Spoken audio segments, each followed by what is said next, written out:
Good afternoon. Welcome back to H-Town Sports. I'm your host, Jacob Hazel. Today we're going to be going over the Rockets win last night. Let's go Rockets. We're going to go over the Texans game tomorrow, which we're going to get a W.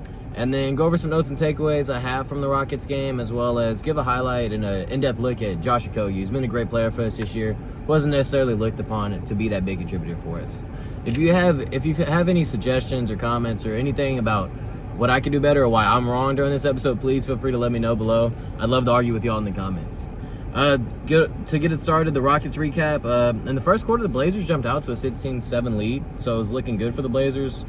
Toumani Camara had a quick 8 points as part of those 16.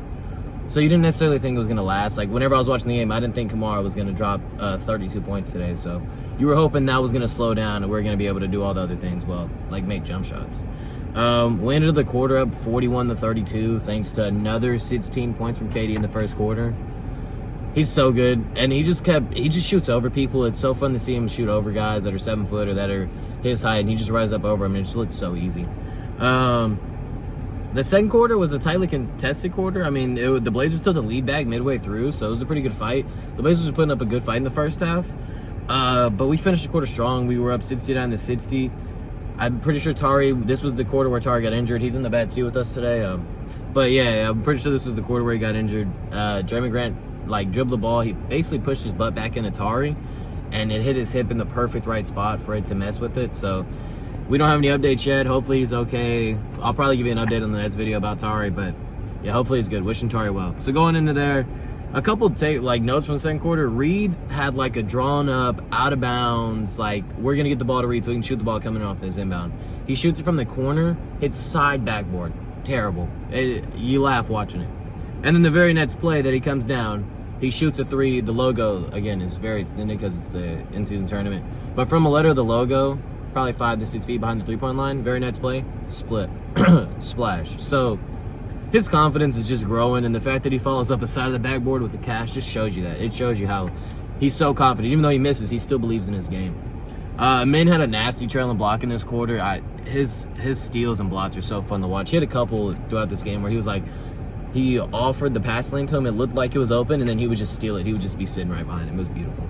And then Şengün was just walking in the threes this quarter, just walking up the court, shooting at top of the key, pocket three. He had a one with the shot clock running down in a center's face. Pretty sure it was Klingen. But he looked so comfortable shooting the three. Over 40% from three from the year. He's just a good three-point shooter now, I think. He works hard, and I believe in him. And then so far, Denny, their best player stats-wise, their biggest performer so far this year, had been held down pretty well, which was good. We were doing our job well. And then in the third quarter, we kept up our lead. We even extended it. It ended up being 105-91. Thanks to good defense and hot shooting from us. Denny was able to come alive in this quarter and keep him in it. He had a couple of and ones. I figured out during watching the game on the broadcast. I was watching the Portland Trailblazers broadcast because we legally stream. And they said he has the most and ones in the league this year, which doesn't surprise me watching him. He's very good at getting those and ones. He does this thing where once he gathers his first step, he pump fakes so the defender will jump, and then he takes his second step. So a lot of times that gets him an and one, and the defenders will be off balance. Pretty neat. So yeah, we were winning 105-91. We felt watching the game, he felt pretty confident that we were going to be able to pull this out because we were in charge, we were in command. And then also in that third quarter, I don't remember if it was the second or the third quarter where Easton went down with injury. That was my bad. But I know Holiday came in the second he did. And he's just a stay-ready crew. Holiday, Jashawn Tate, I love those guys. But Holiday came in, hit a floater, had a steal, instantly contributing for our team, which I love. Aaron Holiday is a great player. And I love having him on the roster as our backup point guard. Because every time he comes in, he's a solid player for us. And then at the fourth quarter, at this point, the game was over. We were up by 20 points practically the whole fourth quarter, 20-30. We're just fighting for that point deficit because every point matters in the cup, and we lost that first game, so we got to make up ground.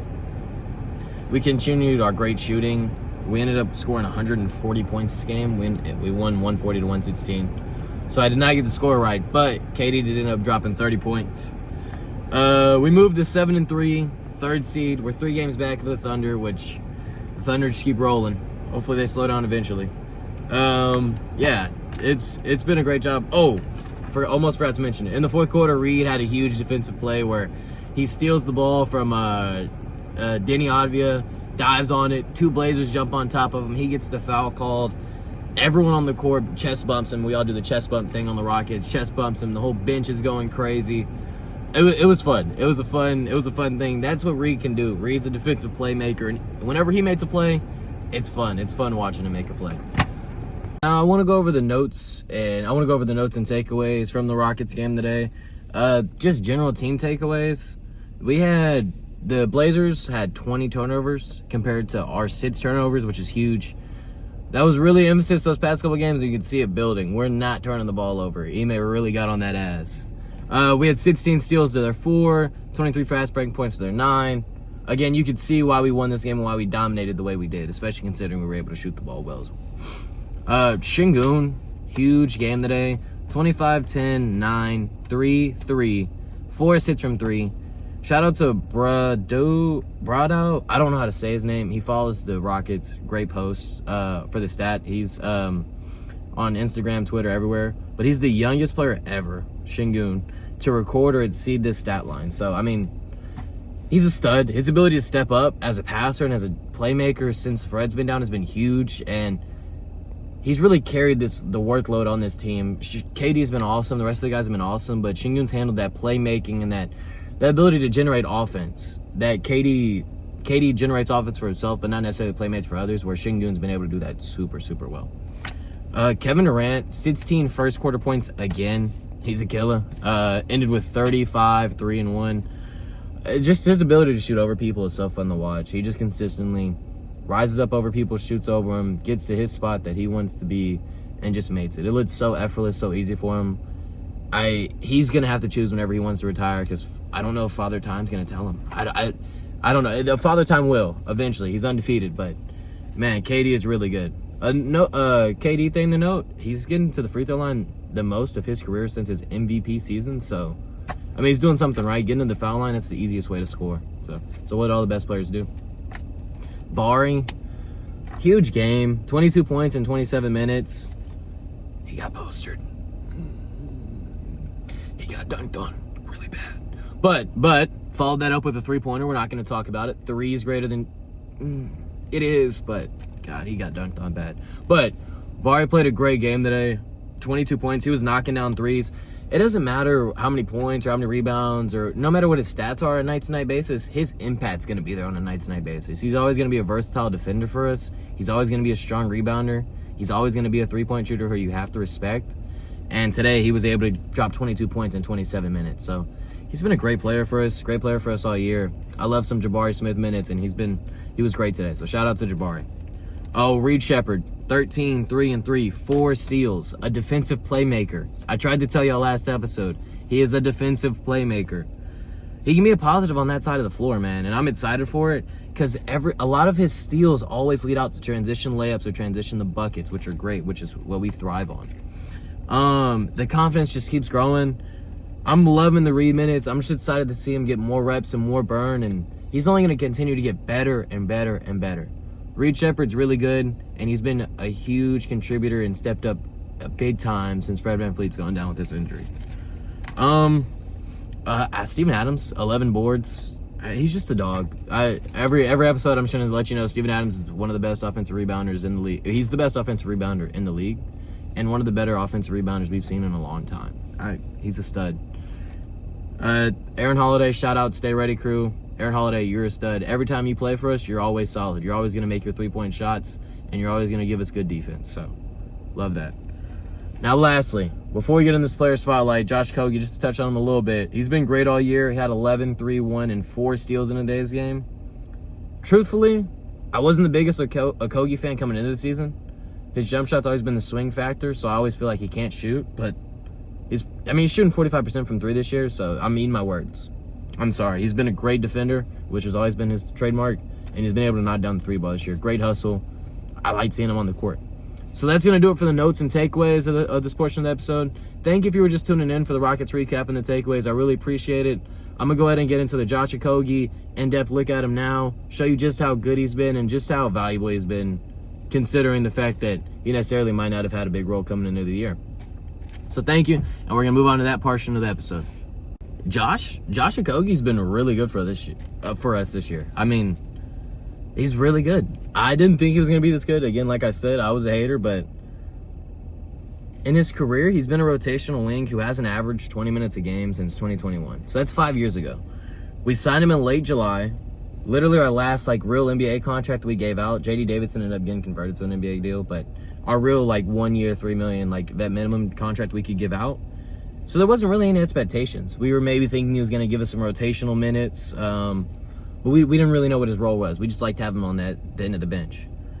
Fred's injury obviously opened up minutes, and the guy has been a contributor for us all year. He's started games for us since Fred's been out, and he's been really good. He's averaging near 9 points a game, 2 boards, an assist, and 1.5 steals in only 20 minutes. So a steal and a half in 27 minutes a game is really, really good. And he's knocking down 45% of his three-point shots.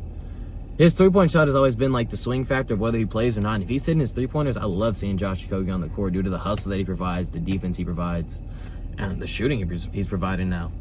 I just want to give huge props to him. It's not necessarily going to be the biggest in-depth look today.